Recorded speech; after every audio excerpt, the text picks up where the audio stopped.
દ્વારકાધીશ, જય શ્રી કૃષ્ણ। કેમ છો બધા મારા ગુજરાતી ભાઈઓ? મજામાં? તો અમે કાલે રાતે પોરબંદર વગના સાઈડ જતા હતા ને અમે છે ને ચકોતર માતાનું મંદિર દેખાનું હતું, તો અમે ના રોકાઈ ગયા હતા। બાકી ખાવા પીવાની વ્યવસ્થા ને કૂવાની વ્યવસ્થા બાપુએ કરી દીધી। એ બાપુને ખૂબ ખૂબ આભાર। સિદ્ધિમાના મંદિરે અત્યારે અમે જઈએ છીએ, બપોર સુધી પુગાઈએ કે નહીં પુગાડીએ બાકી જોઈએ। બાકી નાથી અમારે જવાનું છે દ્વારકા।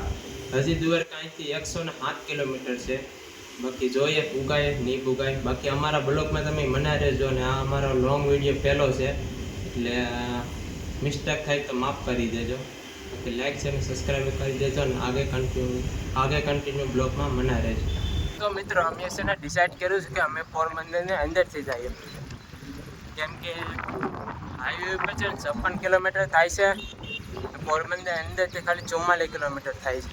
અમે છે ને શોર્ટકટ લેવાનું વિચાર્યું છે, બાકી જોઈએ કેટલી ટ્રાફિક હોય કેટલી નહીં। બાકી હરેશભાઈ જાય છે આગળ, હું એને પાછળ હાલવાનો છે। મિત્રો ટ્રાફિકની વાત કરો તો ટ્રાફિક છે જ નહીં, તમે દેખાડો ટ્રાફિક જોઈ શકો છો। આ ટ્રાફિક જરાય નથી। બાકી સાયકલ આપવાની બહુ મજા આવે છે અને અમારા બ્લોગમાં તમે જોડાઈ જાઓ। તમે કેદારનાથ સુધીની હું સંપૂર્ણ યાત્રા બતાડીશ કેવી છે કેવી નહીં। બાકી બહુ મજા આવે છે અહીંયા। તમે પણ બહુ સાયકલ લઈને નીકળો તો તમને પણ જોવાની મજા આવે। પહાડો છે, મંદિરો છે, કેવી ક્યાં રોકાય ક્યાં નહીં, કેવી વ્યવસ્થા કરીએ, બાકી બહુ મજા આવે છે। બાકી કન્ટિન્યુ રહેજો અમારા બ્લોગમાં, હું તમને બધા અપડેટ આપતા રહે અહીંના।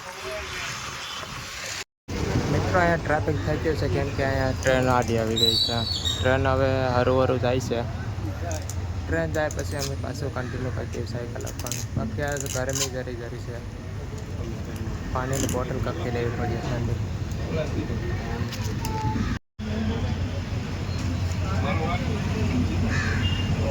9 કિલોમીટર કાપીને અમે ભાઈઓ પોરબંદરની બહાર નીકળી ગયા છે અને અહીંયા રફ રસ્તા ઉપર અત્યારે આવી ગયા છે ને અહીંથી હજી 3 કિલોમીટર બાકી છે હાઈવે માટે। બાકી ના રોકાયું, ચા પાણી પીયું, તમને પણ દેખાડ્યું। બાકી હરેશભાઈ ચા પાણી પીવડાવશ કે નહીં? ચા પાણી તો મિત્રો આ છે ને આ છે ને અમારી એક ભાષા છે અલગ જ કાંક, હું તમને આગળ હરેશ હારે વાત કરીને બતાડું।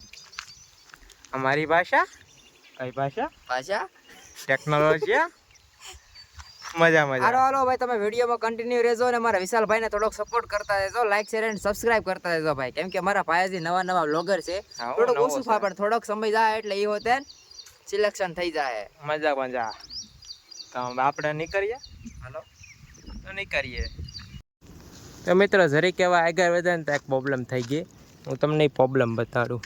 જો આ બોલ દેખાય છે, આ બોલ એ છે ને ઢીલો થઈ ગયો છે ને મારું એલિન છે ને આખું હલે છે એરિયલ, જો તો આને ટાઈટ કરવું પડીએ।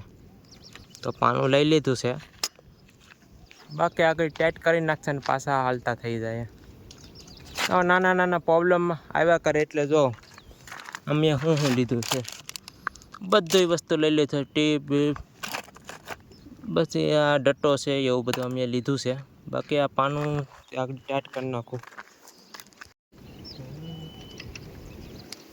તો મિત્રો અત્યારે છે ને આગળ એક દાદા અમને મેલા હતા, એ થોડીક સહાયતા કરી છે અમારે। જો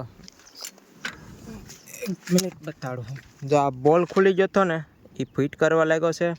બાકી લીંબુ શરબતનો બાટલો ભરી દીધો છે ને ખાવા પીવાની પણ વ્યવસ્થા કરી દીધી છે શ્રીનગર સોસાયટીમાં। બાકી અત્યારે હરેશભાઈ છે ને મેપ ખોલીને જોઈ છે કે ના જવું કે નથી જવું, કેમ કે જો શ્રીનગર છે ને અંદર હોઈએ તો અમે નહીં જઈએ, બહાર હોઈએ તો જઈએ એવું છે।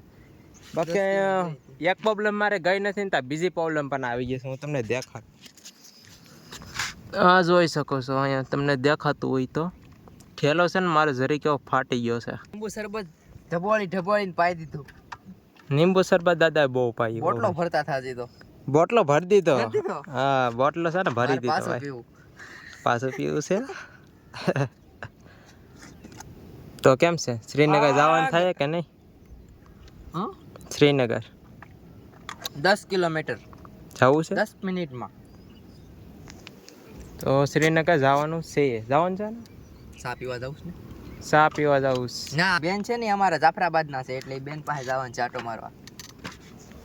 તો ઓકે કરો ને જય દ્વારકાધીશ બોલીને સાયકલ અમે હાર્દિક હાલતી કરી દઈએ.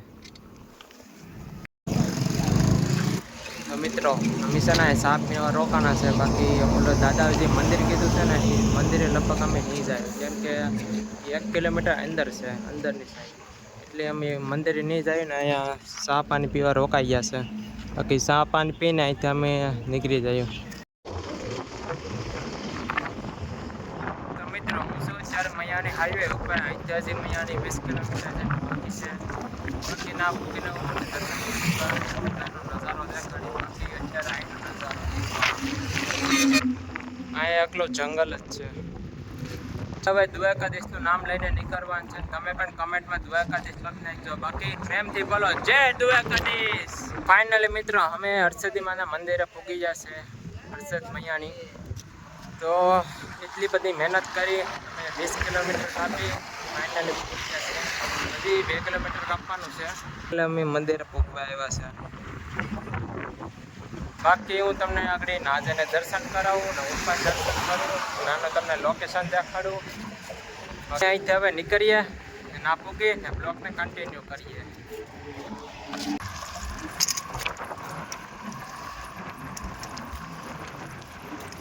મંદિર પર પહોંચવા આવ્યા છે ને થોડોક ડુંગરો ચડવાનો બાકી છે. બતાવી દઉં તમને કેટલો ચડવાનો છે. એટલો ચડવાનો છે. હું ને હરેશ જઈએ છે નિરાતે, કેમ કે સાયકલ રાખીને અમે બહુ થાકી ગયા છે. નિરાતે ચડીએ ને બાકી તમને દર્શન કરાવીએ. ચાલો મિત્રો, તમને અહીંનો નજારો દેખાડો. તમે ખાલી નજારો જોઈ શકો છો. એટલો મસ્ત નજારો છે. અહીંયા મંદિર બસ આવી જ ગયું છે.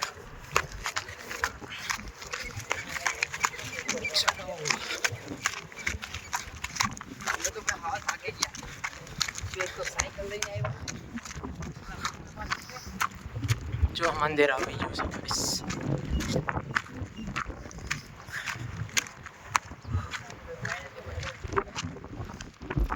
ફાઇનલી ઉપર ચડી ગયા.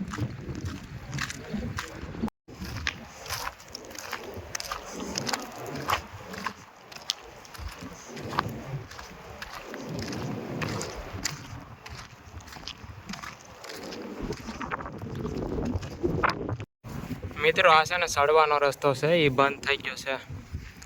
બાકી આ મંદિરને પાછળનો નજારો ને અમે આગળ ચડીને આવ્યા ને નાથી ચડવાનું હવે થઈ ગયું છે.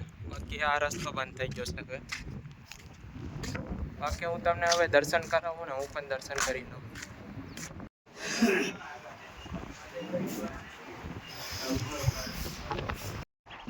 તો મિત્રો તમને પણ દર્શન કરાવી લીધા છે ને મેં પણ દર્શન કરી લીધા છે ને આ વિડીયો હું અહીંયા પૂરો કરું છું.